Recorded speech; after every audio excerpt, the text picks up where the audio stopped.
Hi, everyone. Welcome back. I'm the Professor, and I've got another special guest for you today. I've got Professor Yanguo Jing, who is an old colleague of mine, but lovely to see him again. Hi, Yango. Lovely to see you. Hi, Paul. Good to see you again. Thank you. And Yango, for the audience, I obviously know quite a lot about you, but for the audience, why don't you introduce yourself? Sure. So, hello, everyone who is watching this video. My name is Professor Yanguo Jing. I'm a professor in artificial intelligence and currently a Dean of Faculty of Business Computing Digital Industries at Leeds Trinity University. So, in terms of my involvement, I suppose that in this, for the sake of this video, is relevant. So, my involvement of AI really started very young, started from my undergraduate studies. I did my first degree in computer science in China, and then move on to did my master's in computer science. Both focus on in terms of my projects, focus area specialist. Very much focus on AI and AI applications, and then I move on to did my PhD in at the time we call agent-based intelligent interface. So basically, that's you really use decision trees to design a more adaptive user interface for applications. So I did my PhD in the area at Heriot Watt University in Edinburgh, and then spent the last, 22 years as academic, focus on AI applications until now, really. So never, so it's been almost like a story of my life. AI. So yeah. I guess it's the interesting thing is we worked together a few years ago, and AI was something at that time that felt like it was sort of distant. It was something that nerds do or computers do that I don't think many people really understood. I don't think I understood it, and maybe I still don't. But I guess with the introduction of the large language models and ChatGPT and all of the others, it feels like AI has become something that's engaged with everyday life, or certainly it's part of a discussion. I was at a conference a couple of weeks ago. It was at the Labour Party conference. It was massive. Mm. But I think about a quarter of all the events had something to do with AI, whether it was how you could use it in industry, how you might use it in government, the ethical considerations, etc. So it feels like something's changed in the last couple of years with the large language models. And, I guess, is that how you see it? I mean, obviously, AI feels like it's been around a long time, but it's Mm. sort of been rebirthed in the last couple of years. It certainly feel that way. I think perhaps from that perspective, I probably look slightly different. But in general, by and large, it feel like in the last couple of years, suddenly people start talking about AI. I think one word I will use this in particular, this generative AI really captured people's imagination. I think that's how I would describe it. But if I can be a bit broad, forgive me, bear with me. I think AI as an application has been with us for a long time. AI, the subject area, been existing for 60, 70 years. This is a relatively young subject area. But if you look at AI, by definition, it is about any functions require intelligence to do. And by and large, and machine learning is part of AI, in a small subset of AI. But if you look at applications, I think really you talk about two slightly different kind of applications. One is a predictive AI, predictive artificial intelligence. The other one is generative artificial intelligence. So predictive AI, it really been with us for a long time. I've been talking to colleagues. I said, look, do you shop in Tesco, Argos, Sainsbury's? You scan barcode, that's AI, because it recognize the patterns. You go through airport, it recognize compare your face compared to your photographs on your passport, that's AI. I think we have been using AI for such a long time, but without realizing that we're using AI. But I think, for me, even catch me by surprise is how much this generative AI really capture people's imagination. Generate content, generate text, generate pictures, generate videos, and manipulate videos. That really, really, capture people's imagination, and people just be wowed by it. And it's so really so fantastic to see. I know we might touch down in terms of downside, concerns, but wow, that's my reaction. Even for me as a professional I really taken back aback by this. What has been happening and what is happening.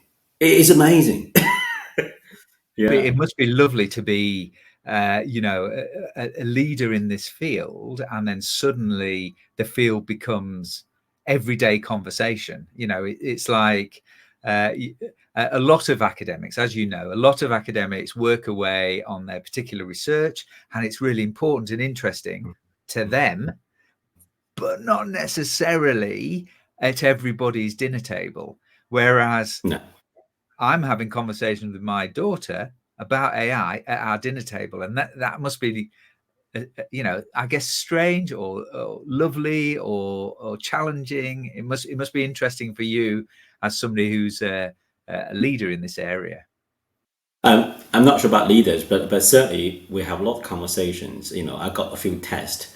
When you start to discuss, technologies with your, 70 years old, say 80 years dad, with your 10 years old, that's pretty good test. It is certainly, it's everywhere, and it's exciting. It's really genuinely exciting, and I said it really take me back. Am I surprised? No, I'm not surprised. I'm surprised in a way that the experiment has been done in labs, in laboratories, prototyping done many times.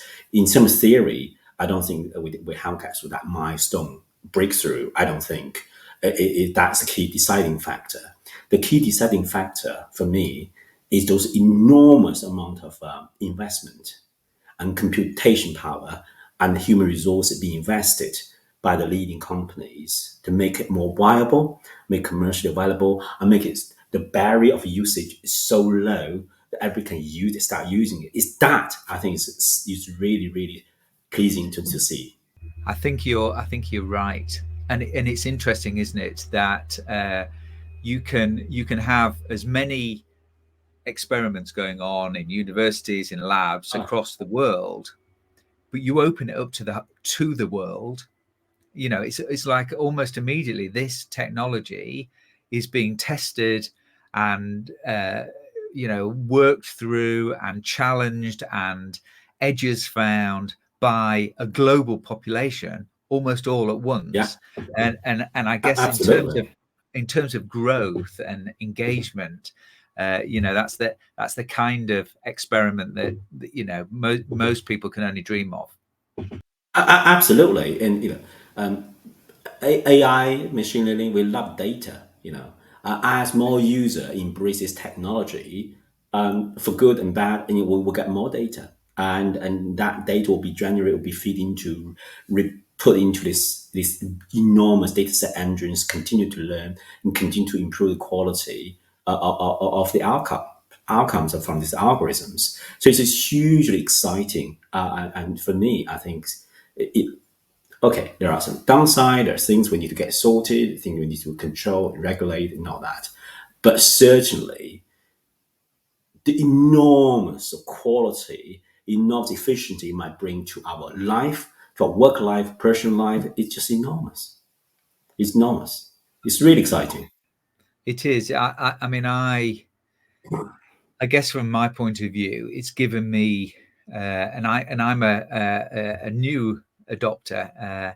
It's given me access to skills and knowledge and ways of doing things that just weren't possible. Yeah. The generative stuff has given me real opportunities. What do you think? Where do you think we're going to be in 6 months, a year, 2 years? What's the exit of these things? What would really surprise you in the next couple of years? Do you think, or what will surprise me in the next couple of years? That's such a good question. I think um,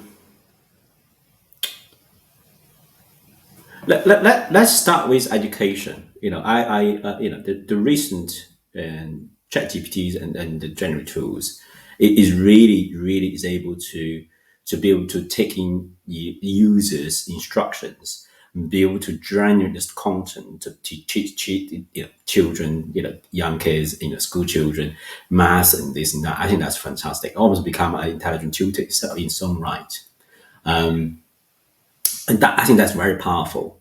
And the quality output is improving and it's able to provide the reasoning behind it. So that's really fantastic. I think I always believe that's why I'm in the education sector, I suppose, in a way. I always believe education change lives. It certainly will change social mobility. Being a first generation university attendees, I think with a powerful tool like this, it genuinely gives people an opportunity to learn, to be educated, and there's genuinely lower down the barriers for people to access knowledge. And that's so exciting. On a similar line, the generative AI really actually improved the productivity. When I code, we rarely code nowadays, but if I code, I actually ask ChatGPT to generate some snippet of code. It's never going to generate an entire IT system for you, but it's not for that purpose. But if you just want to generate a snippet of code to achieve specific functions, it's very powerful in doing that. So really, in a way, to really improve your productivity and help you, in a way, focus on really what really matters, what human will make difference. Yeah. So I guess it's sort of democratizing, isn't it? It's giving everybody Oh yeah. the same levels of access. I one of my videos, I talk about the that ability to have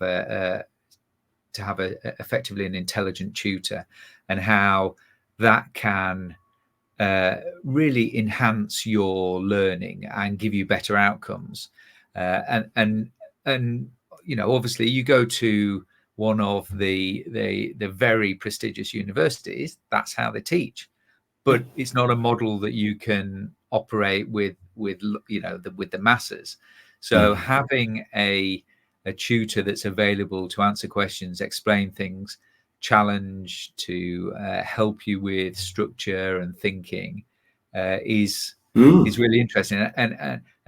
I made that video before O1 preview came out, and I like the way that sets out the thinking. So you ask Mm. it a question and it shows you the reasoning that it got to. And I think that's a really Mm. powerful advancement to help students, or anyone, learn and understand what the how to think, so that Yeah. they can use that knowledge when problems arise for them.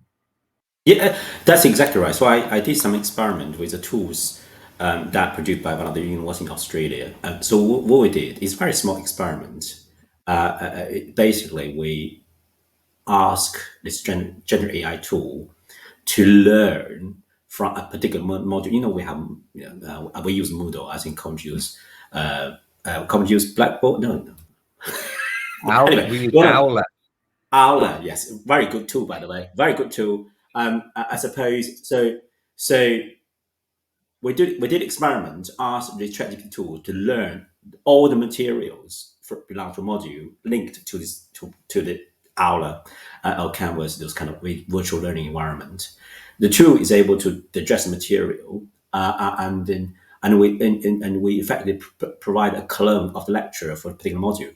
So the student can ask any question related to the module 24/7 through chatbot function, and the quality answer is very good, significant. So And that how did the students find? Did you test it with students?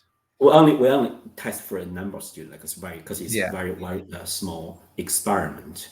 But the quality, what we mainly test the quality the answer give. It doesn't we don't want to be providing some absurd answers, but the quality of the answers is reasonably good, and it's very much welcomed by students.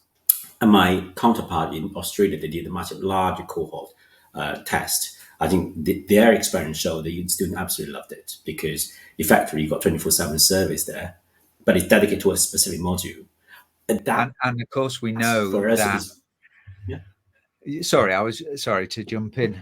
We know that some academics are not as diligent as others, and so having a chatbot, a GPT, or whatever it is that is there 24/7, that has all the data and learns from the questions as well, is could be a. I think there are enormous number of advances to be made for productivity, but also just to provide a better service. I'm sure. It absolutely will be. Now, I have been challenged by doing this experiment, and people say, "Well, do you think so?"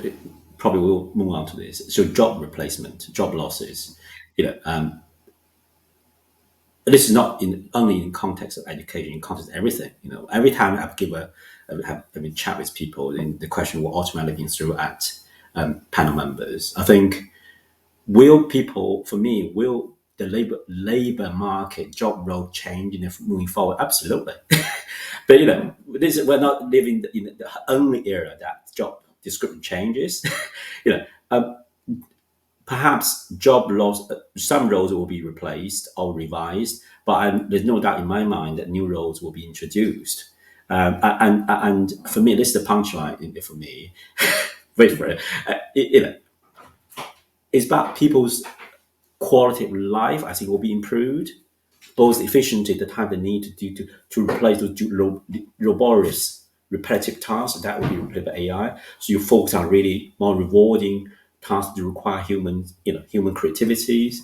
And if we need less work hours in a day, and allow people to enjoy their life, why not? What's wrong? What's wrong about that? Absolutely, it is something that comes up a lot, doesn't it? And I my daughter is really keen.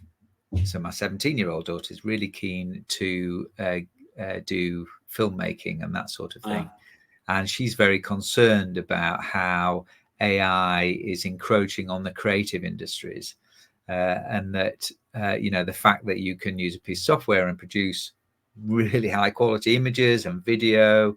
And I was watching a video not so long ago from a creator, a video creator, who said that at some point in the future you're going to be able to just type in what film you want and which stars you want and where you want it set, etc., and it will produce a bespoke film for you. And sort of that. So where does that leave the creatives that are currently there? And I think that's quite a difficult, it's quite a difficult decision to make. I mean, I personally think there's still there's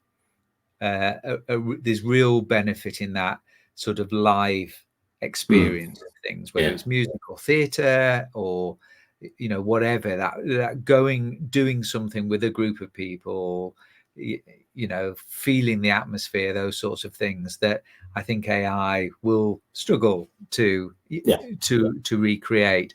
But and you have hundreds of students who must be concerned about what does the future look like for them. So I guess it's that, and I agree with you. I think there'll be a shift and there'll be a change, but there will be opportunities. But what would your advice be to somebody who is 17, 18, 19, 20, making life choices, making decisions about what they want to study and which careers they're going to?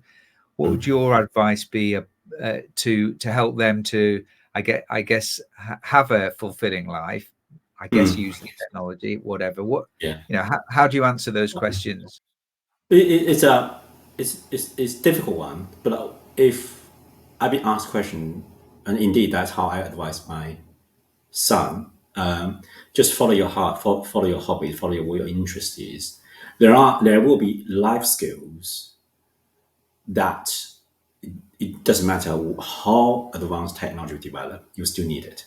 You always need creative skills. You always need teamwork skills, communication skills, problem solving skills, system thinking skills, for instance. All those kind of transfer skills, you need it, and you need to learn how to learn. The learning ability, yeah. So AI technology will absolutely will be in everywhere, all field that people will whatever subject you choose. But let's just pin down the example you just gave. The really good example. I think if AI, and I will always say never say never, given how much I've been surprised by the current development. But if AI generate those films, animations, fine. But they might not be the same kind of. There might be different audience that actually prefer more human kind of for performing. So you got people choice there. People can choose what genre they choose to watch. But this is the final point I want to make, which is no matter how, for me, human need to make the final decisions. Let me give an example in terms of automate, driverless cars. If I buy a driverless cars, if that driverless cars, cause an incident, do they could blame that design of the car, manufacturer car, or did they accuse the owner of the car? Of course, the owner of the car. So I think that's just a simple, I suppose, it's overly simplified example. I think ultimately human need to approve, make the final decisions. But certainly technology will be able to provide those kind of intelligent help you to make the decisions. Recently, last week, I actually attended one of the conference that attended by all the company secretaries, in board meetings. So it's really, really interesting discussion. One of the discussion come up is about: do you think company secretary will be, make it redundant? Because AI can summarize minutes and plan agendas. I said, absolutely not. The AI tools will be able to summarize minutes, will be able to help you improve the quality, but you still need people to make the final approval and see if it's relevant or not. So I think humans still need to be making final decisions. And I guess you're right. That human piece, building Mm, relationships with people, mm, supporting, helping them learn, guiding them, being a listening ear, a shoulder to cry on, those sorts of things yeah. will become extremely valuable, Yeah. uh, attributes to have. Uh, and I guess if we're giving away a whole load of generally repetitive tasks, that hopefully releases us to do more of those human things. That less of the machine like things that Yeah. we do, that we Mm, none of us mm, like, and mm. more of the human things, the Yeah. interpersonal, interactive things that I Yeah. think most people enjoy and get a lot of you know positive energy out of. Absolutely. And one of the, apart from creativity, I think it's been very well covered. Another aspect for human to do really is about the regulations. How do you design a safety framework to regulate all the AI applications? So I know the UK government organized a global AI safety summit not so long ago, and key power AI powerhouses all attended, and there's an ambition to continue to have that conversation. I think that's a really enormous positive a positive development. But I don't think that it's in terms of proper like a national AI safety act. One of the first act, the EU AI Act, came to place recently. So the EU AI Act really is focused on the risk-based framework. So any applications you classify as either have a minimum risk or limited risk or high risk or absolutely unaccepted risk. And you need to assess that, and human need to make that assessment and with proper control, etc. I thought that's a really right direction to go for. We don't have in the UK, we don't have that similar kind of a framework yet, but I think we're probably not far from having similar kind of act.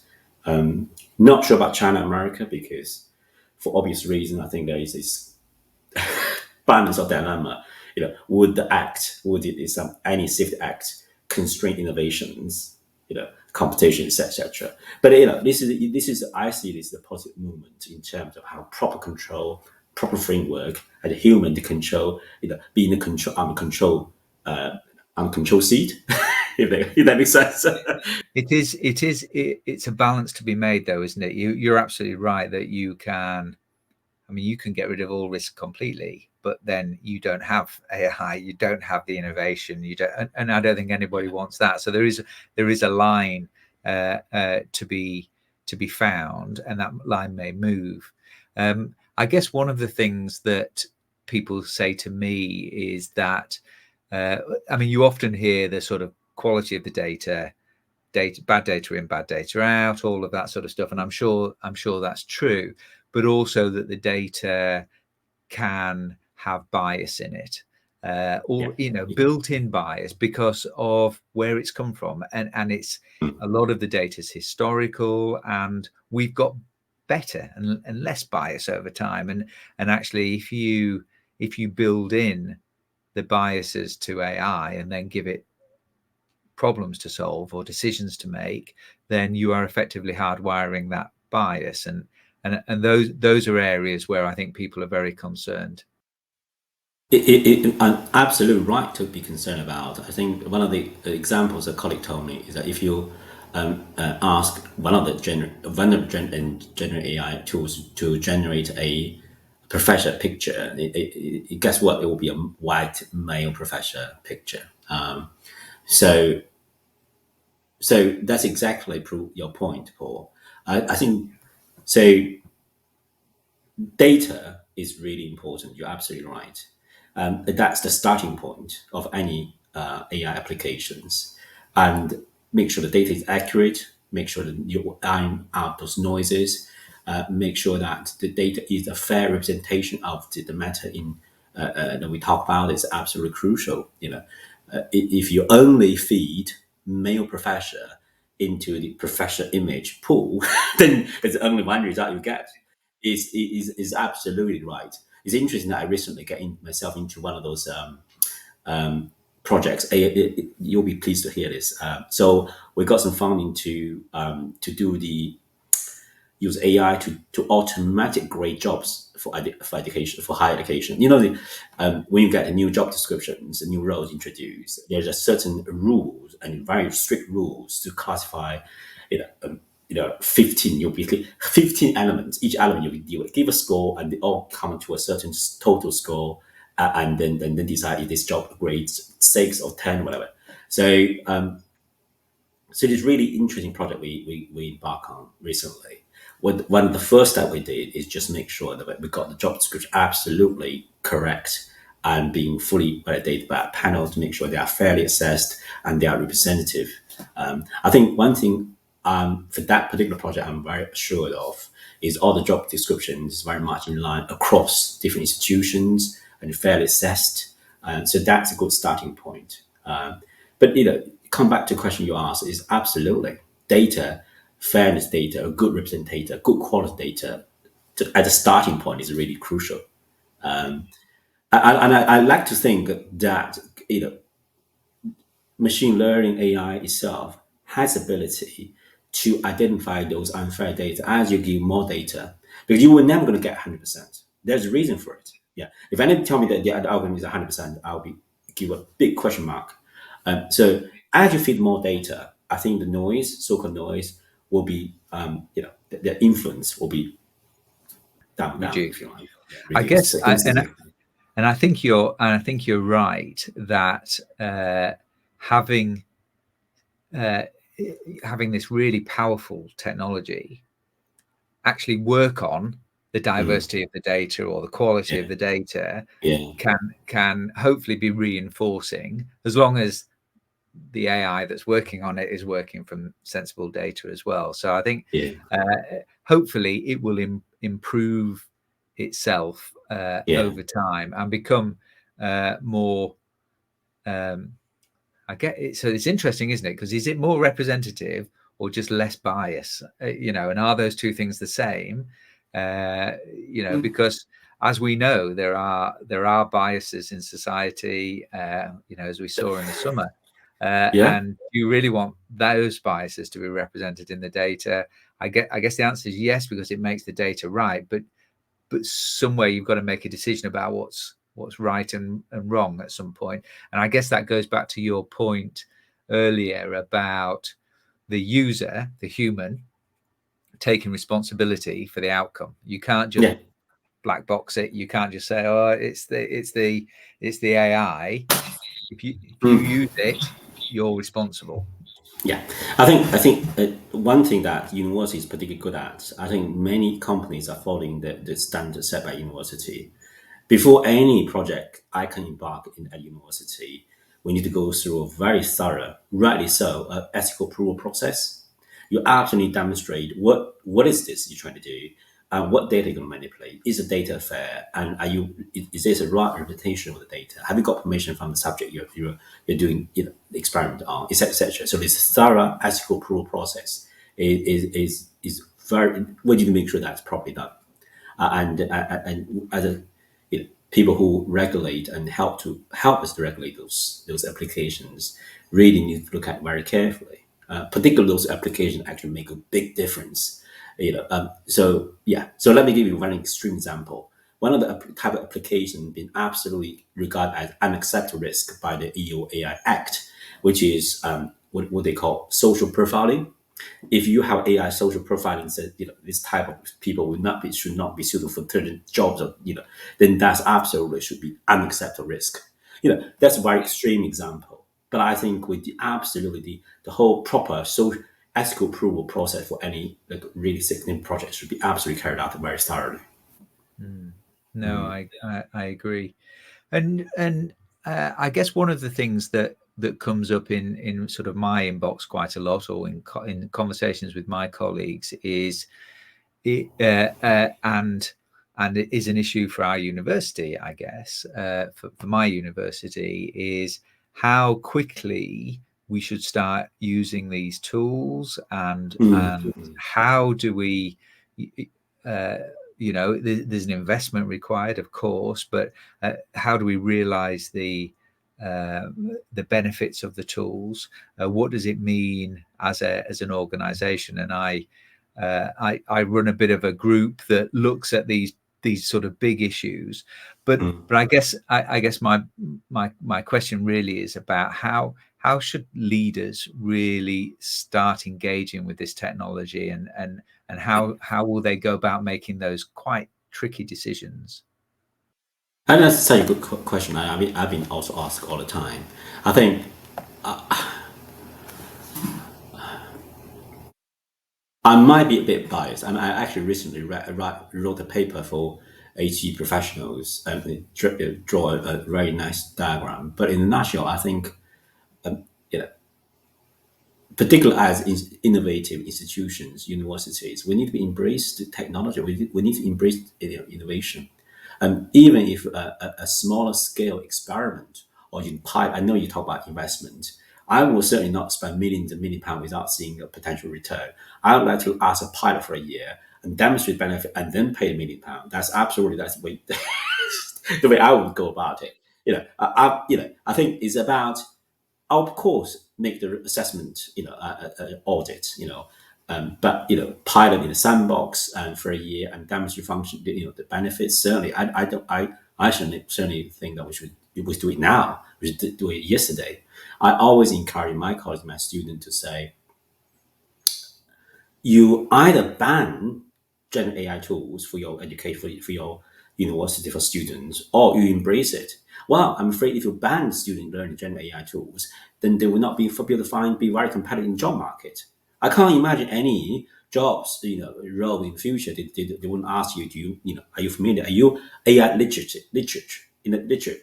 Are you able to use those tools? So if we are going to build, make sure our students are employable in the market and be competitive in the market, we absolutely must embrace those tools. And of course, that come back to in terms of perhaps design the learning outcomes of modules program to make sure that we can still assess those learning outcomes with the tool and be very frank with our students and with colleagues.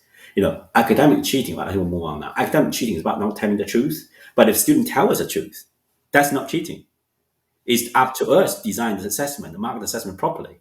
And so to come back to your question, I think it will be, start using now. But obviously, before you use it, make sure absolutely carry out thorough risk assessment, anything we need to be aware of, in IP issues, data breach issues, etc. So we know what we'll get ourselves into. Yeah. No, Use it. I, I agree. I Yeah. agree. So It's often more difficult to get other people to be evangelists as well. But I absolutely agree with you. so if I can come back to my diagram, so I designed a diagram for one of the publications in terms of, so in my recommendation for higher education, I talk about, you need to start from the top, make sure the executives are AI literate. They need to be trained, embraced, and there's no reason why we can't have PVC in AI, for instance, in the board as well. They need to be, understand the power of it, and we need to focus on, and also not only train the top leaders, but also our academic. What about professional service colleagues?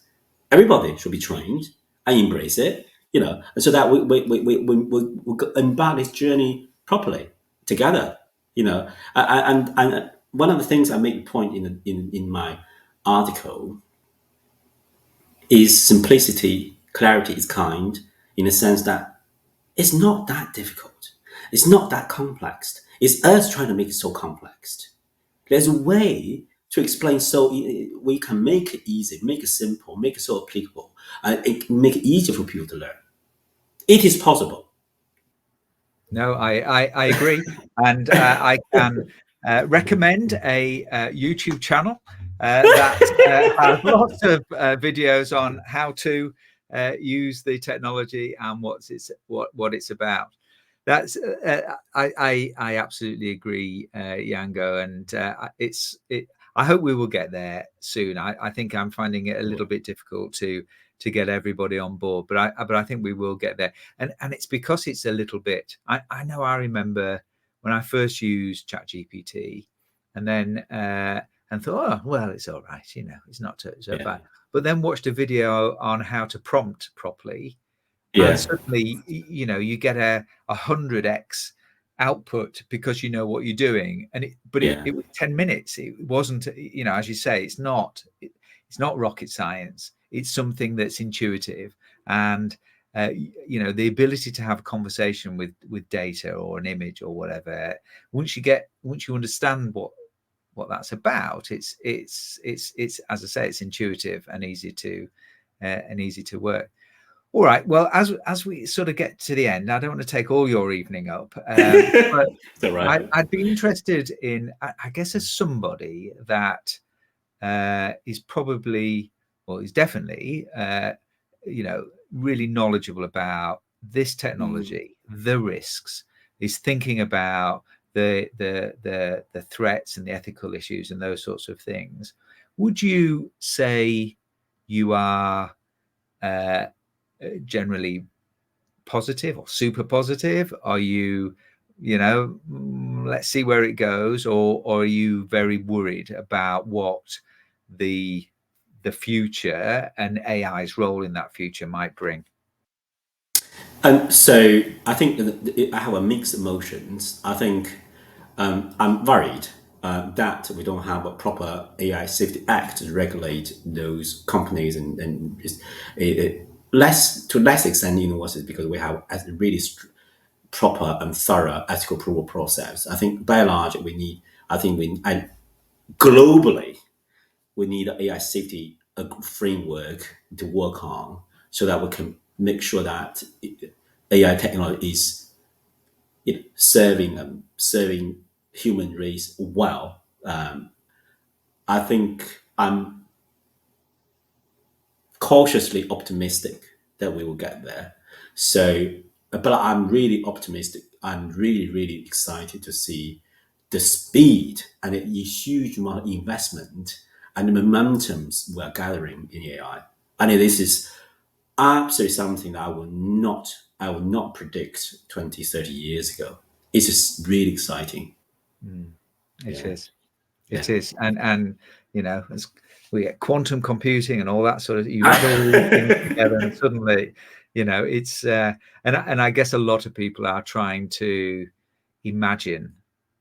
So I will finish in a second, but I had a conversation with one of our colleagues who is a sci-fi writer, Oh and gosh. science fiction is is really about this sort of extrapolation of current technology to an extreme, to some sort of end, and that's where the story sort of sits in some sort of dystopian or fantastic future with technology. But there's in sci-fi, there's always a basis to something that's real, and of course this technology has moved so quickly and is, you know, what we can do now was sci-fi 2 years ago.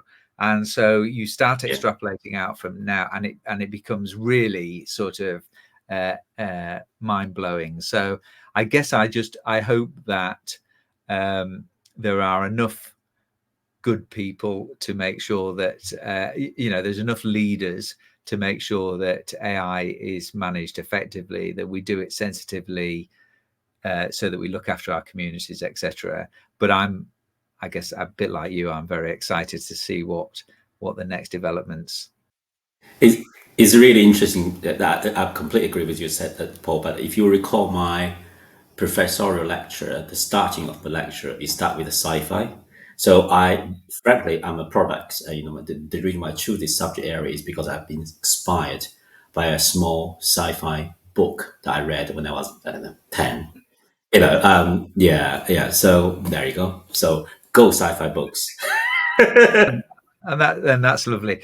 Well, Yanguo, thank you very much. I've really enjoyed that conversation, and thank you very much. And for everybody else, I hope you enjoy that conversation as well. Don't forget to like and subscribe and ring the bell, and you'll get informed about any other videos that come out on the channel. So thank you very much, and bye bye. No, thank you, Paul. Thank you for having me. Goodbye.